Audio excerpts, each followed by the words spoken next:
Earlier in the show, we were talking about your starting rotation. Did you expect this kind of production from your starters this year? Outside of Corbin, the other four guys have been pretty damn good. Yeah, well, we were expecting and hoping that they take another progression in their in their development, and I think all of them have. I think that you look at the amount of work that Hickey and Doolittle and Sam Marin, our pitching quarter down in the minor leagues, has done.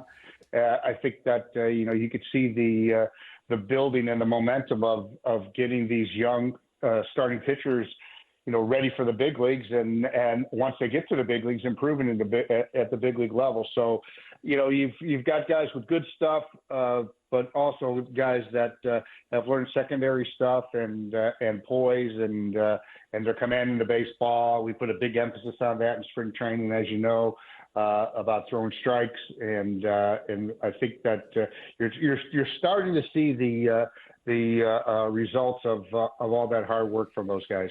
I wanted to ask you, and I'm not asking you to say anything negative. I just want to get your overall perspective. Like, what has surprised you? Kind of piggybacking on JP's question, Mike. What has surprised you, like, positively, and what has surprised you kind of negatively? Like, I thought we would be a little bit better in this than where we are so far. You know what I mean? As far as just like overall, is there like a couple things? Yeah, I think that we expected our offensive efficiency to be a little bit better. I mean, we've got to be pretty efficient with our offensively. Base running mistakes and that type of thing are catastrophic to us because our margin for error offensively is small. So I think that we have to be very, very much play situational baseball offensively and get our big boppers in position to drive into runs. And I think that when you see us play, when you see us score some runs, I think you see that come to fruition. But at times we have to really continue. Darnell and Chris Johnson are pounding it into these guys. We got to play efficient baseball. We got to man on second, nobody out. We got to have a good at bat, get the runner over or get him in, and then drive him in. We have to be very efficient with it. But what about positively? Our base running has been outstanding. Mm-hmm. Our base stealing has been great. Para and Miguel Cairo have done a good job with our running game, And defensively, we've been solid. Now, we went through a little bit of a defensive slump about 2 weeks ago, but all in all, I think defensively, with the improvement and kind of coming to the forefront at shortstop with CJ and Louis Garcia's playing really well at second base.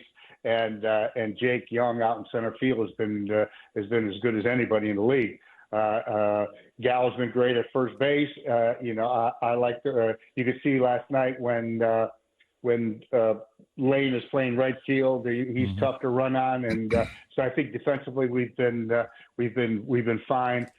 Starting pitching has been great. Relief pitching has been fine too. We've been really pounding those guys recently. So I think that the bullpen has been solid, especially those back end guys have been great. And all in all, I think that we've got to come up with some ways that either with personnel changes or strategic changes to scratch out a few more runs. But that guy last night was he was the main reason that we didn't score a lot of runs. That Fried is pretty darn good, and he's a tough guy to handle at times. Now, when you brought him back off the IL, you had to make a decision, and you decided to DFA Victor Robles. And obviously, Victor was a huge part of the World Series team. I remember talking to you about him. I don't know, maybe that was the second year in the league, or maybe the World Series year. But we kind of compared him to Andrew McCutchen. Do you remember that comparison we always threw out there? I don't know if that was the media or if that was you comparing him to Andrew McCutchen. But after that year where he hit 17 bombs, stole 28 bases, obviously he was great defensively, played a full season that year. But he just I know he's had injuries, but he just never kind of followed up and got progressively better. He was here for 8 years. I mean, he had an opportunity, but you guys decided to. It's a hell of a run, to 8-year DFA. run, to be honest. You want to talk about that a little bit and that decision? Yeah, well, it's this is a cruel business sometimes. We'd love to have a 50-man roster and that type of thing, but you've got to follow the rules and construct your roster accordingly. And I just felt that Jake Young has earned the right to play every day in the big leagues in center field. I think that he's a spark plug for the team. I think that he's a guy that is going to be here when we're winning championships again and really helping the ball club win and with the group of outfielders that are soon to be here from the minor leagues. I think that just the numbers game got him.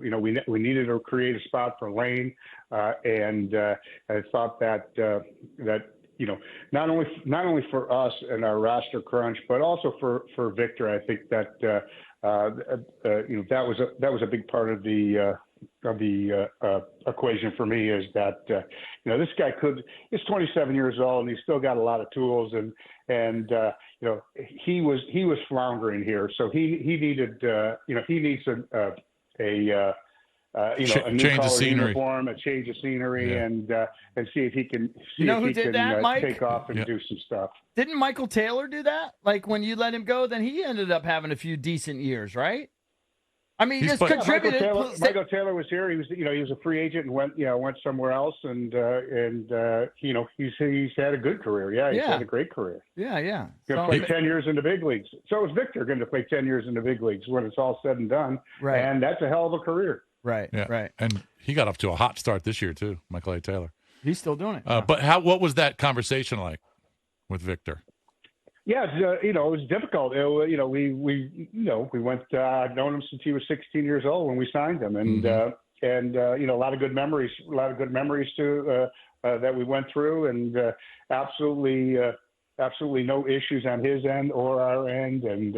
And when people ask me about him, I tell them what a great kid he is, and he's high energy, and he plays with his hair on fire, and sometimes that is beneficial to the club, and sometimes it hurts them. So that's something that we've always tried to curtail. It's a fine line between trying to curtail your youthful enthusiasm and play under control, and I think that that's a big part of what he still has to learn, and he's got time to do it because he's still a young kid.